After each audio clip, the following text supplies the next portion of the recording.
कहानी है रामपुर गांव की, जहां के मर्द महिलाओं को हमेशा नीचा दिखाने की कोशिश में रहते। अरे अभी तक खाना नहीं आया, क्या मुझे एक और शादी करने की जरूरत है? नहीं जी नहीं, ऐसा मत करना, वरना मैं कहाँ जाऊंगी। खाना लेकर मैं अभी आई जी। गांव की पंचायत में भी फैसले हमेशा औरतों के खिलाफ ही रहते। मैं जो फैसला सुनाता हूँ वो भगवान की आज्ञा होती है। इस लड़के ने अपने मन से शादी करके अच्छा नहीं किया। लड़के को घर भेज दो और इसकी शादी इसकी जाति की किसी लड़के से करवा दो। लेकिन ये लड़की, इसे तो गांव के बाहर निकाल दो। नहीं नहीं जमींदार साहब, ये क्या बोल रहे हैं? ऐसा नहीं हो सकता। मेरी बेटी मासूम है, इसे अच्छे बुरे की समझ नहीं है। अरे कहाँ जाएगी ये बेचारी? कहाँ जाएगी? इतनी चिंता है तो पूरे परिवार का गांव निकाला कर देते हैं। बेचारे पूरे बसे बसाए परिवार को गांव छोड़ना पड़ता है। चाहे जो हो, अगर बेटियों को कंट्रोल नहीं कर सकते तो गांव में रहने का कोई मतलब नहीं है। यहाँ औरतों को दब कर रहना होगा। कोई भी अपने हिसाब से कुछ नहीं कर सकता, सब ईश्वर की मर्जी से ही होगा। तभी गांव का एक आदमी दौड़ा दौड़ा आता है। सरपंच साहब, जमींदार साहब, वो कालिया है ना, उसकी बेटी पढ़ने के लिए शहर जा रही है। अच्छा, ये कब हो गया? और कालिया की हिम्मत कैसे हो गई ऐसा करने की? लेकर आओ उसे और उसकी बेटी को। बस फिर क्या था, हाजिर हो जाते हैं कालिया और उसकी बेटी सरपंच के सामने। और कालिया, ये क्या सुनने में आ रहा है? बेटी को इंजीनियर बना रहा है तू? और ये बता, गांव में तो स्कूल नहीं है, फिर कहां से इतनी क्लास पास कर गई तेरी बेटी? राधा, जो कि कालिया की बेटी है, उसे लगता है कि सरपंच उसकी तारीफ कर रहे हैं। सरपंच जी, मैंने ऑनलाइन पढ़ाई की है, डिस्टेंस लर्निंग से। सभी में मैंने अच्छे नंबर पाए हैं, जिसे देखते हुए शहर की इंजीनियरिंग कॉलेज में मुझे स्कॉलरशिप मिली है। वाह जी वाह, क्या होती है ये? पहले तो ये बताओ, फिर आगे की बात करते हैं। पूरा गांव राधा की बात सुन रहा था और राधा बोलती जा रही थी। तो ऐसे मैं फ्री में एक अच्छी शिक्षा लेकर गांव में जो कुछ परेशानियां हैं, जैसे बिजली, पानी और इंटरनेट जैसी समस्याओं के लिए काम करूंगी। मैं गांव को शहर से जोड़ने के लिए पुल का निर्माण करवाने का प्रस्ताव रखूंगी। मुझे पूरी उम्मीद है कि जल्द ही हमारा गांव भी तरक्की की राह पर चल पड़ेगा। राधा की बात सुनकर सारे गांव वाले ताली बजाने लगते हैं। सरपंच को समझ नहीं आता कि वो क्या करे।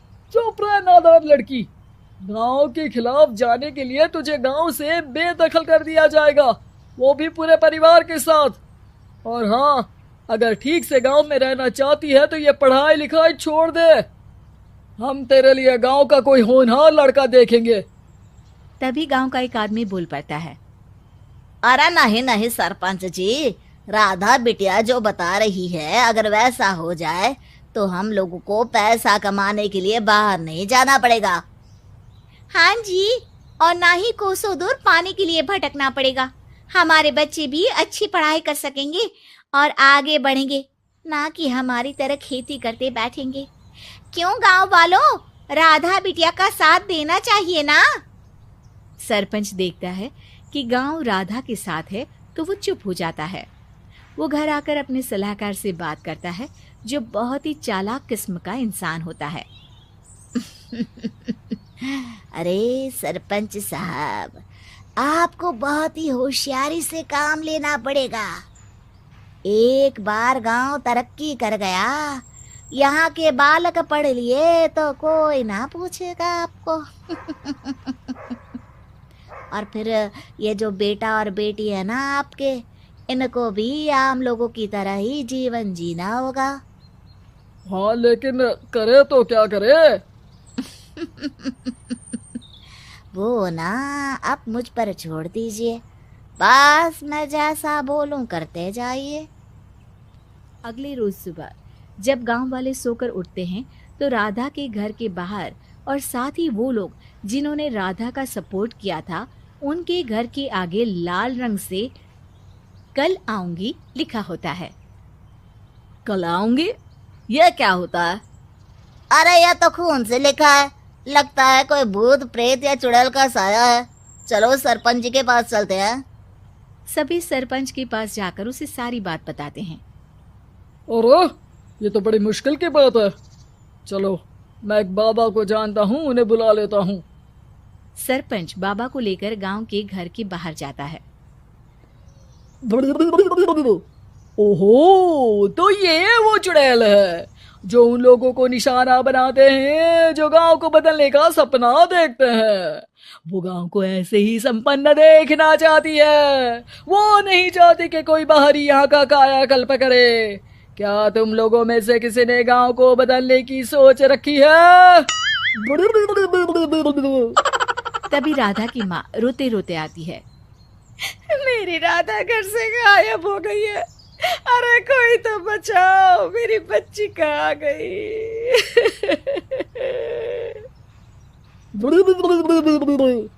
ले गई वो चुड़ैल, तेरी बच्ची को ले गई। अब वो उसे श्रापित करके छोड़ेगी, उस पर चुड़ैल का साया हो जाएगा। तभी बुरी सी हालत में राधा भी वहां आ जाती है।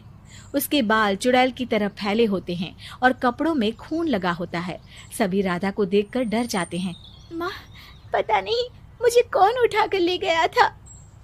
अरे दूर दूर हो जा चुड़ैल, अब हम लोग इस गांव में नहीं रुकेंगे। अरे कैसे बातें कर रहे हैं आप? कल तो आप मेरे भरोसे गांव का हुलिया बदलने, अपने बच्चों को पढ़ाने और तरक्की उन्नति की बात कर रहे थे, तो आज क्या हो गया आपको? ये फिर तुम लोगों को बहकाएगी। ये चुड़ैल गांव में आ चुकी है, ऐसे ही ये तुम्हारे घर के बच्चों को भी ले जाएगी। गांव वाले राधा को गांव से बाहर निकाल देते हैं। उसके माँ बाप रोते रहते हैं, लेकिन गांव वाले नहीं मानते। मैं भी अपनी बहन के साथ गांव के बाहर रहूंगा, लेकिन वो पढ़ाई नहीं छोड़ेगी। वहीं सरपंच के घर पर सलाहकार कहता है। देखा, सांप भी मर गया और लाठी भी नहीं टूटी।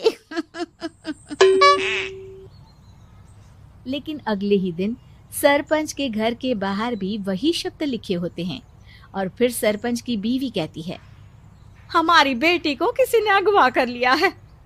तभी राधा का भाई वहां आ जाता है। अरे गांव वालों, मैंने सरपंच जी की बेटी को देखा था।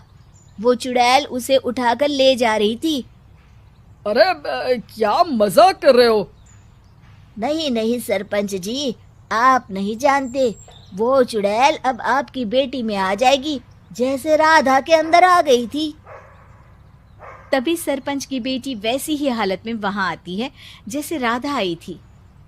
पापा, पता नहीं कैसे मैं गायब हो गई थी। चुड़ैल, इसके अंदर भी चुड़ैल का साया है, मारो इसे। अरे नहीं नहीं, इसे भी राधा के पास गांव के बाहर ही भेज दो।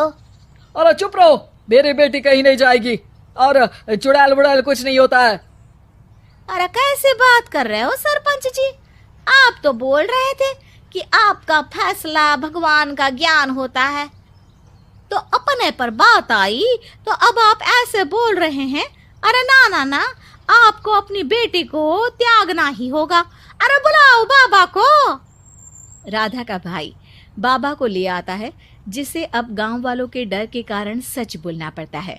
मैं कोई बाबा नहीं हूँ, मैं तो मोची था। ये सलाहकार महोदय ने मुझे कहा था एक्टिंग करने को। अब वो मुझे पैसे देने वाले हैं। अब मुझे माफ कर दो। गलती हो गई, मुझे माफ कर दो। तभी वहां राधा आ जाती है। देखा सरपंच जी, जब गांव के बच्चे साक्षर होंगे तो आप जैसे लोगों की चालाकी नहीं चलेगी।